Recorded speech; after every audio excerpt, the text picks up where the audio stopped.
गुजरात के अहमदाबाद में प्लेन हादसे की जो तस्वीरें मौका वारदात से आ रही है वो बेहद डरावनी है। आप देख सकते हैं कि पूरा का पूरा प्लेन मलबे में तब्दील हो चुका है और इन तस्वीरों को देखने के बाद कोई नहीं कह सकता कि इसमें जो भी सवार होगा उसमें से कोई भी जीवित बच पाया होगा। ये प्लेन मेडिकल कॉलेज के हॉस्टल बिल्डिंग पर क्रैश हुआ है। इससे यह भी आशंका जताई जा रही है कि इस हॉस्टल में रहने वाले कई लोग भी हताहत हुए होंगे। आपको बता दें कि एयर इंडिया के इस विमान में गुजरात के अहमदाबाद के इंटरनेशनल एयरपोर्ट से लंदन के लिए उड़ान भरी थी, लेकिन उड़ान भरने के तुरंत बाद ही एयर इंडिया का ये ड्रीम लाइनर विमान क्रैश हो गया। इस विमान में 230 पैसेंजर, 2 पायलट और क्रू के 10 मेंबर यानी कि कुल 242 पैसेंजर सवार थे।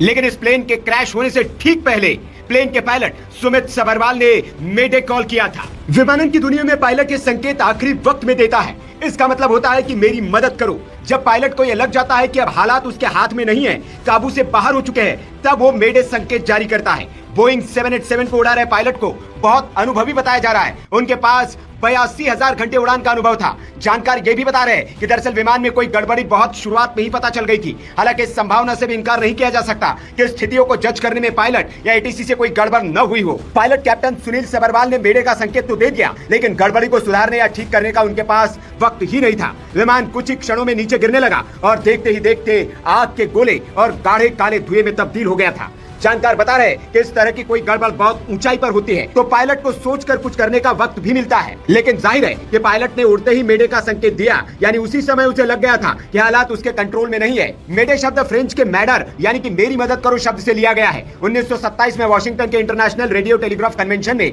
इसे आधिकारिक आपातकालीन कॉल बनाया गया। पायलट इसे 3 बार दोहराते हैं, मेडे मेडे मेडे, ताकि एटीसी इसे तुरंत समझ ले और बाकी रेडियो संदेशों के बीच ये साफ सुनाई दे। ये कॉल इंजन फेल, आग, दबाव में कमी या किसी ऐसी स्थिति में दी जाती है जहां तुरंत मदद की जरूरत होती है। जानकारी ये भी मिल रही है कि अहमदाबाद हादसे में पायलट ने टेक ऑफ के 2 मिनट बाद ही मेडे कॉल दिया था। उस वक्त विमान सिर्फ 625 फीट की ऊंचाई पर था। इससे साफ है कि पायलट को तुरंत किसी गंभीर समस्या का एहसास हो गया था। ये भी अनुमान लगाया जा रहा है कि विमान का पिछला हिस्सा किसी पेड़ या दीवार से टकराया हो। साथ ही इंजन में तकनीकी खराबी की भी अटकलें लगाई जा रही है। लेकिन यहाँ ये भी जिक्र करना जरूरी है कि विमान की 2 बार दिल्ली और अहमदाबाद में जांच की जा चुकी थी। वे टेक ऑफ के तुरंत बाद इमरजेंसी कॉल कर एयर ट्रैफिक कंट्रोल यानी कि एटीसी को कुछ बताना चाह रहे थे। हालांकि जब तक एटीसी की ओर से जवाबी कॉल किया गया, पायलट उसे रिसीव ही नहीं कर पाए। इसके तुरंत बाद प्लेन क्रैश हो गया। इस हादसे पर एयर इंडिया का बयान भी आया है। एयर इंडिया ने कहा कि प्लेन क्रैश होने के बाद फायर ब्रिगेड की कई गाड़ियां मौके पर पहुंची है। राहत और बचाव का काम किया जा रहा है। हालांकि इस हादसे में कितने जान माल का नुकसान हुआ है, इस बारे में अभी तक कोई आधिकारिक जानकारी नहीं आ पाई है।